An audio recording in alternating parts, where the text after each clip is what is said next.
সূরা মুলকের একটি আয়াত দিয়ে, যেখানে বলা হয়েছে লোকেরা জাহান্নামে প্রবেশ করছে আর প্রবেশ করাকালে তাদেরকে তাদের অপরাধ সম্পর্কে জিজ্ঞেস করা হচ্ছে।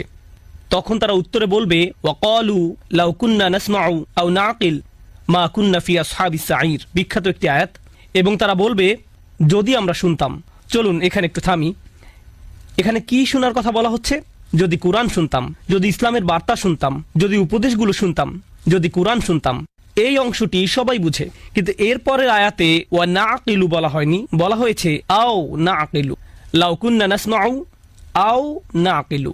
আর আরবিতে আও অর্থ অথবা, যদি আমরা শুনতাম অথবা বিবেক বুদ্ধি প্রয়োগ করতাম, অর্থাৎ যদি শুনতাম অথবা অন্তত পক্ষে চিন্তা ভাবনা করতাম।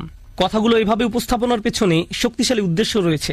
একদিকে মুসলমানরা কিছু শুনলে সেখান থেকে কিছু শেখার চেষ্টা করবে। আমরা খুতবা শুনি, রিমাইন্ডার শুনি, লেকচার শুনি, কিছু পড়লেও আমরা ওইখান থেকে শিখি।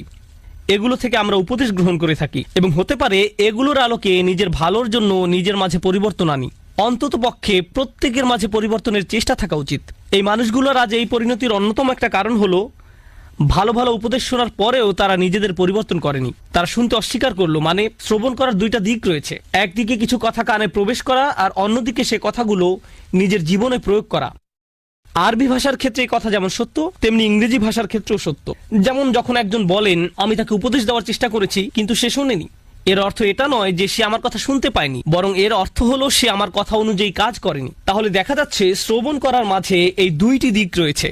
কিন্তু পরের কথাটির উপর আজ আমি জোর দিতে চাই, অথবা যদি আমরা চিন্তা ভাবনা করতাম, যদি আমরা নিজেদের বিবেক বুদ্ধি প্রয়োগ করতাম। এই আয়াতের বাহিরে আরো বহু আয়াতে আমাদের বলেছেন একজন মুসলিমের নিয়মিত চিন্তা করা উচিত। এমনকি যখন সে কোনো শায়েকের কাছ থেকে কিছু না শুনে নিভৃতে বসে থাকে তখনও তার চিন্তা করা উচিত। আমরা সর্বদা চিন্তাশীল মানুষ।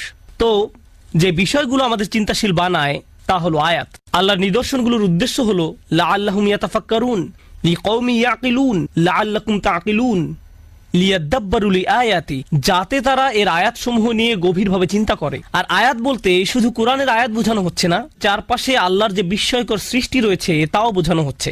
যখন বাহিরে গিয়ে আকাশের দিকে তাকান তখন আপনার এটা নিয়ে চিন্তা করা উচিত। আমরা যখন বাহিরে কোনো গাছের দিকে তাকাই তখনও আমাদের চিন্তা করা উচিত। মুসলিমদের তো এটাই করার কথা। সবাই যা দেখে আমরা তো তা নিয়ে ভিন্নভাবে চিন্তা করি। তারাও দেখে আর আমরাও দেখি, কিন্তু আমরা যখন দেখি আমরা এর সাথে অন্য কিছুও পর্যবেক্ষণ করি, আমরা চিন্তা করার সুযোগ দেখি। তো আজকের খুতবাহ এমন একটি বিষয় নিয়ে যা অনেকটা উপেক্ষিত।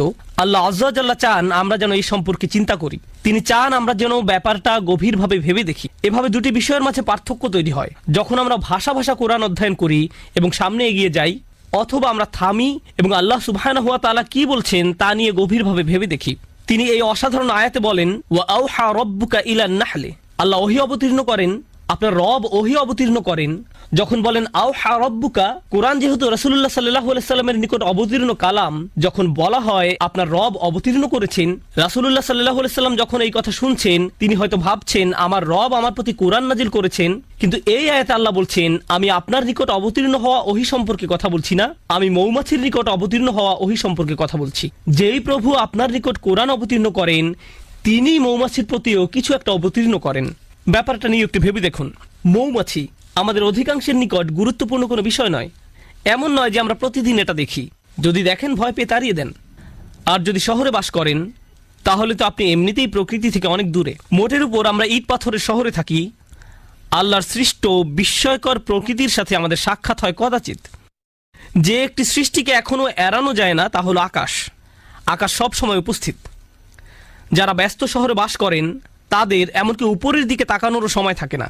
তারা আশেপাশে তাকান, বাসে যাতায়াত করেন, তারা এমনকি আকাশও দেখেন না। তাহলে আমরা কি নিয়ে ভাববো?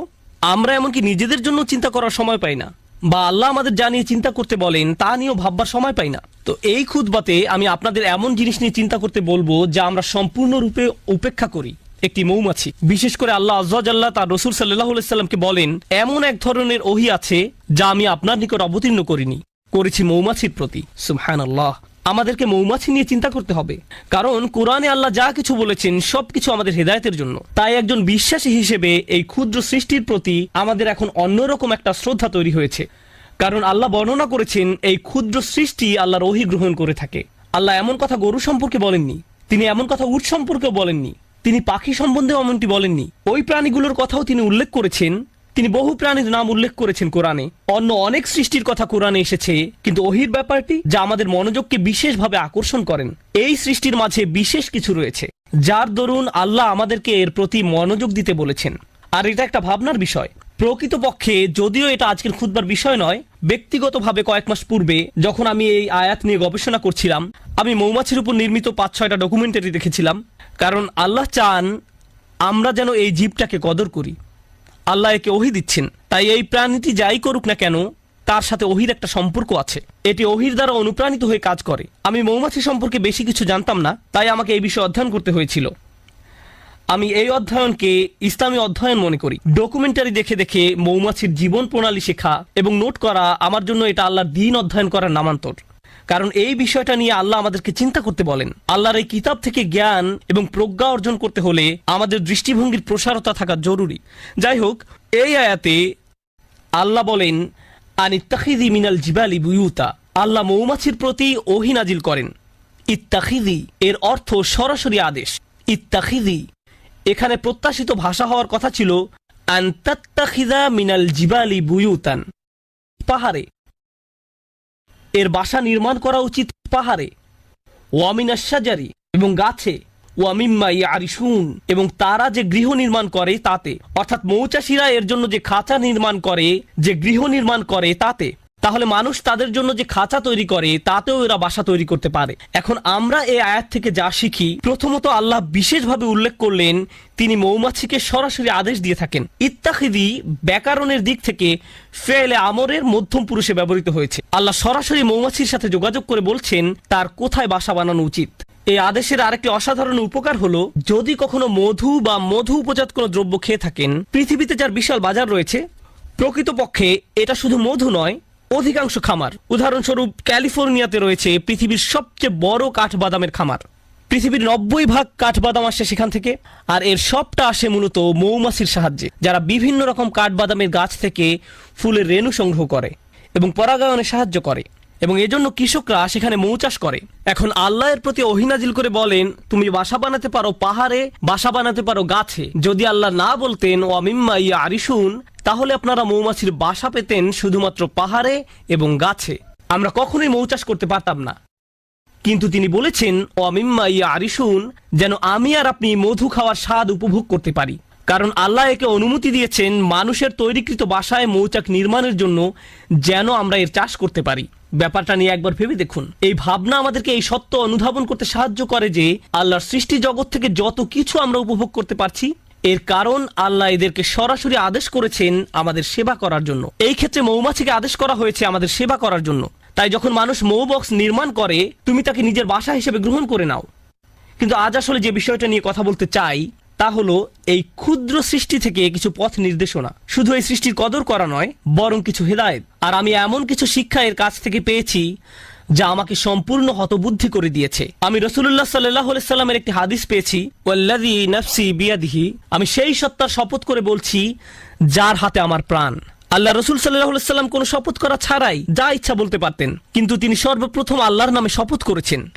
কারণ তিনি এখন যা বলতে যাচ্ছেন নিশ্চয়ই তা আশ্চর্যজনক কোনো বিষয়। তিনি বলেন ইন্না মাসালাল মুমিন কামাসালিল নাহলা, ঠিক মৌমাছির মতো। মুমিনের উদাহরণ হলো ঠিক মৌমাছির মতো। আমি বসে থেকে ভাবলাম সুবহানাল্লাহ, আল্লাহ প্রথমে আমাদের বলছেন তিনি মৌমাছির প্রতি ওহী প্রেরণ করেন, আর এখন রাসূলুল্লাহ সাল্লাল্লাহু আলাইহি সাল্লাম বলছেন তুমি যদি মুমিন হতে চাও তাহলে ঠিক মৌমাছির মতো হও। মৌমাছির মতো হলে কি হবে, আর কিভাবে মৌমাছির মতো হব? মৌমাছি আমাকে আমার ঈমান সম্পর্কে কি শেখাবে? কিভাবে একজন বিশ্বাসীর মতো বাঁচতে হবে এ ব্যাপারে মৌমাছি কি শেখাবে? ব্যাপারটা এতই সিরিয়াস যে আল্লাহ রাসূল সাল্লাল্লাহু আলাইহি সাল্লাম প্রথমে আল্লাহর নামে শপথ করেছেন, তারপর এই কথা বলেছেন। তো তিনি আমাদের কিছু কথা বললেন যার প্রতি আমাদের মনোযোগ দেওয়া প্রয়োজন। কিন্তু আমি চাই রাসূলুল্লাহ সাল্লাল্লাহু আলাইহি সাল্লাম কি বলেছেন আপনারা তার প্রতি মনোযোগ প্রদান করুন। তিনি বলেন আকালাত তাইয়িবান, এটি ভালো জিনিস খায়, এটি ভালো এবং খাঁটি জিনিস খায়। মৌমাছি উত্তম ফুলের নিকট যায়, এটি এমন কোনো ফুলের নিকট থেকে নেয় না যেটি অপরিপক্ক, নষ্ট। এটি এমনকি এমন কোনো ফুলের নিকটও যায় না, গন্ধ শুকে এটি বুঝে ফেলে অন্য মৌমাছি ইতিমধ্যে এই ফুলের কাছ থেকে নিয়ে গেছে। এটি নতুন, পরিষ্কার, খাঁটি একটি ফুলের নিকট যায়। এটি শুধু সেই ধরনের ফুলের নিকট যায়। আমাদের ঈমানের প্রথম যে ব্যাপারটি এখানে হাইলাইট করা হয়েছে তা হলো যে রিজিকের আমরা সন্ধানে বেরিয়ে পড়ি শুধু যে খাদ্য আহার করি তাই নয়, বরং যে রিজিকের পিছনে ছুটি, যে চাকরি আপনি পাবেন, যে ব্যবসা আপনি শুরু করবেন, যে টাকা আপনি কামাবেন এবং যে খাদ্য আপনি আহার করবেন, সব কিছুতে খাঁটি জিনিসের সন্ধান করুন। এমন জিনিসের অনুসন্ধান করুন যা খাঁটি, যা পবিত্র, সর্বোত্তম জিনিসের খোঁজ করুন। আর জানেন তো, মৌমাছি সবচেয়ে ভালো ফুল না পাওয়া পর্যন্ত খুঁজতে থাকে। তাই আমাদেরও সেরাটা অর্জন করতে হবে। ফালিয়ুতিনহু, একজন মুমিনের দৃষ্টিভঙ্গি এমনই, তার উচিত দক্ষতা অর্জন করা। আপনাদের সবাই যখন কিছু করবেন তাতে দক্ষতা অর্জন করুন। আপনার উচিত সেরা হওয়া। এটাই মৌমাছি করে। সে সেরা ফুলের সন্ধানে থাকে, এটাই মৌমাছি করে। এটাই প্রথম শিক্ষা। তারপর তিনি বলেন অওয়াদাআ তাইয়িবান, এটি উত্তম উপায়ে বসে। যেভাবে এটি ফুলের উপর বসে তা খুব সুন্দর। ব্যাপারটা ভালো এবং খাঁটি। আর আপনাকে এ সম্পর্কে গবেষণা করতে হবে। মৌমাছি নিয়ে গবেষণা না করলে তো এটা আপনি জানতে পারবেন না। মৌমাছি নিয়ে অধ্যয়ন করলে জানতে পারবেন তারা শুধু সে ফুলের কাছেই পরাগ নিয়ে যায় যে ফুলের পরাগ দরকার। মৌমাছি যখন কোনো ফুল থেকে মধু নিতে যায়, তারা ওই ফুল থেকে মধু নিবে না যদি না তারা ওই ফুলকে আরো বেশি কিছু দেয়। তারা একে জীবন দিবে, পরাগ দিবে। আমাদের সবার জীবনে বিভিন্ন রকম সম্পর্ক রয়েছে, ঠিক যেমন মৌমাছির ফুলের সাথে সম্পর্ক আমাদের প্রত্যেকের সম্পর্ক রয়েছে। আপনার আমার প্রতিটি সম্পর্কের ক্ষেত্রে আপনি কিছু নেন এবং কিছু দিয়ে থাকেন। আপনার বিবাহের ক্ষেত্রে আপনি কিছু দিয়ে থাকেন এবং কিছু নিয়ে থাকেন। যখন আপনি পিতা বা মাতা হন, যখন আপনি একজন শিক্ষক, তখনও আপনি কিছু দিয়ে থাকেন এবং কিছু নিয়ে থাকেন। যখন আপনি কারো চাকরি করেন বা মালিক পক্ষের হয়ে থাকেন, তখনও কিছু নিয়ে থাকেন এবং কিছু দিয়ে থাকেন। কিন্তু মৌমাছি যা কিছু নেয় তার চেয়ে অনেক বেশি দিয়ে থাকে। এটি নেওয়ার চেয়ে দেয় অনেক বেশি। আর যা প্রদান করে তা গ্রহীতার জীবনকে উন্নত করে, আর যা নিয়ে যায় তা গ্রহীতার কোনো ক্ষতি করে না। এটি ফুল থেকে যা নেয় তা ফুলের কোনো ক্ষতি করে না। ওয়াদাআত তাইয়িবান, এটি ফুলের উপর পা গুলো রাখে খুব সুন্দর করে। প্রসঙ্গত, ফুলের খুব কোমল জায়গায় মৌমাছিকে বসতে হয়। ফুলের তুলনায় মৌমাছি ভারী একটা জীব। যদি সে তার সম্পূর্ণ ওজন ফুলের ওই কোমল জায়গায় রাখে তাহলে এটি ভেঙে যেতে পারে। তাই এটি ভাসতে থাকে, পুরো ওজন ফুলের উপর রাখে না। এটি পাখাগুলোকে ঝাপটাতে থাকে যেন সম্পূর্ণ ওজন ফুলের উপর না রাখতে হয়। আমরা এখান থেকে কি শিখছি? আপনার একটি সম্পর্ক আছে, কিন্তু আপনি শুধু দাবি করতে থাকেন, চাইতে থাকেন। তারপর এক সময় আপনার প্রিয় বন্ধু, আপনার কর্মচারী, আপনার স্বামী বা স্ত্রী, তাদের ধৈর্যের বাঁধ ভেঙে যায়। আপনার কিছু জিনিস দরকার, হ্যাঁ আমি একমত, কিন্তু অতিরিক্ত নিতে যাবেন না। তাদেরকে এমন চাপে ফেলবেন না যে তারা ভেঙে পড়বে। আর যদি কিছু চান তাহলে বেশি করে প্রদান করুন। তার জন্য কিছু নিয়ে আসুন, তারপর দাবি করুন। আর যখন চাইবেন কম করে চান, জাস্ট যতটুকু দরকার, যতটুকু প্রয়োজন। তাহলে ওয়াদাআত তাইয়িবান, আচ্ছা এটা সুন্দরভাবে বসে, ভালো একটি জায়গা খুঁজে নিয়ে বসে, এটা সুন্দরভাবে আহার করে। এর আরেকটি উপকার হলো, যদি অন্য কোনো মৌচাকের মৌমাছি পাশ দিয়ে অতিক্রম করে এবং দেখে যে একটি মৌমাছি এই ফুল থেকে আহার করছে, তখন সে এখানে এসে কোনো ঝামেলা বাঁধায় না। কারণ যদি দুইটি আলাদা মৌচাকের মৌমাছি একটি ফুলের উপর গিয়ে বসে, তখন ফুলের ক্ষতি হয়ে যায়, এর আর পরাগায়ন হয় না, ফুলটি এর ফলে মারা যায়। তাই মৌমাছি ব্যাপারটা বুঝতে পারে। সে জানে যে এই ফুলের সাথে ওই মৌচাকের সম্পর্ক গড়ে উঠেছে, আমার আর এর কাছে যাওয়া উচিত নয়। এবং গন্ধ শুঁকে বুঝতে পারে। এরপর সে অন্য আরেকটি ফুলের নিকট যায় যাকে স্পর্শ করা হয়নি এখনো। আর আমরা কি করি? কেউ একটা দোকান খুললো, আরেকজন দেখে ভাবলো ভালো ব্যবসা, আমারও ঠিক একই রকম একটা দোকান দিতে হবে রাস্তার ওই পাশে। আর ওই লোকের সব কাস্টমার নিয়ে যায়। যখনই কোনো কাস্টমার ওই ব্যক্তির দোকানে যেতে নেয়, এই ভাই এদিকে আসেন, আপনাকে একটা জিনিস দেখাই। আমরা কি করি? আরো শত শত জায়গা আছে যেখানে আমি দোকান দিতে পারি। আল্লাহ রিজিক প্রশস্ত, আমাকে তার প্লেটের ভাত নিজের প্লেটে তুলে নিতে হবে না। কিন্তু এটাই আমরা করি। মানুষ এমন কৃপণের কৃপণ। আমি এমন মুসলিম চাকরিজীবীর কথা জানি যারা অনেক টাকা কামায়। আমি এমন ডাক্তারদের কথা জানি যারা যথেষ্ট টাকা আয় করে। তারপর হয়তো কোনো মেডিকেল কলেজের ছাত্র যে হাসপাতালে ইন্টার্নশিপ খুঁজছে, আর এই ডাক্তার তার জন্য সুপারিশ করে না, কারণ হয়তো 5 বছর পরে সে আমার চেয়ে বেশি আয় করবে। আমি এটা চাই না। এভাবে আমরা একে অন্যকে সাহায্য করতে চাই না। অথচ একজন বিশ্বাসীর মনোভাব হওয়া উচিত ছিল এরকম, আচ্ছা সে তার রিজিক এখানে আয় করছে, আমার উচিত অন্য কোনো জায়গায় যাওয়া, আমার তার রিজিকে ভাগ বসানোর দরকার নেই। পুঁজিবাদী সমাজের মতো গলা কাটার দরকার নেই। আপনি এই দুনিয়াতে অন্য মানুষের রিজিক দখল করে নিজের টাকা আয় করতে আসেননি। আমি শুধু আমার লাভ বুঝি, আমি এছাড়া অন্য কিছু বুঝি না। সুবহানাল্লাহ। আর নবী সাল্লাল্লাহু আলাইহি সাল্লাম বলেন, ওয়াকাআত ফালাম তাকসির, এটা বসে কিন্তু ভেঙে ফেলে না, এটা দাবি করে এবং নিজেরটা নেয় কিন্তু ভাঙে না। এটা নেয় সর্বোত্তম পন্থায়। আহার করার কি এক মহৎ পন্থা, বাঁচার কি এক মহৎ পন্থা। আমাদের ক্ষেত্রে ব্যাপারটা শুধু টাকার সাথে জড়িত নয়, সম্পর্কের ক্ষেত্রেও এমনটা ঘটে। আমাদের সকল সম্পর্কের জন্য এখান থেকে যা শিখছি, যদি আমরা সত্যই মৌমাছির কাছ থেকে কি শিক্ষা নিব তা বুঝতে পারি, যে শিক্ষাটা উপলব্ধি করার প্রতি রাসূলুল্লাহ সাল্লাল্লাহু আলাইহি ওয়াসাল্লাম এত বেশি জোর প্রদান করেছেন, তাহলে আমাদের বুঝতে হবে আমি কি আমার বাচ্চাদের উপর অনেক বেশি প্রেসার দিচ্ছি? আমি কি আমার পিতামাতার কাছ থেকে অনেক কিছু দাবি করছি? আমি কি আমার স্বামীর কাছ থেকে বেশি কিছু দাবি করছি? আমি কি আমার স্ত্রীর কাছে অনেক কিছু আশা করছি? আমি কি আমার বন্ধুর কাছে অনেক অনেক কিছু চাচ্ছি? আমি কি আমার কর্মচারীদের উপর অনেক বেশি কঠোর? আমি কি আমার শিক্ষককে অনেক বেশি জ্বালাতন করছি? আপনাকে এই প্রশ্নগুলো করতে হবে, কারণ আপনি মৌমাছির মতো হতে চান। তারপর সবশেষে তিনি বলেন ওয়ালাম তুফসিদ, ওয়ালাম তুফসিদ, এবং এটি কোনো দূষণ তৈরি করে না।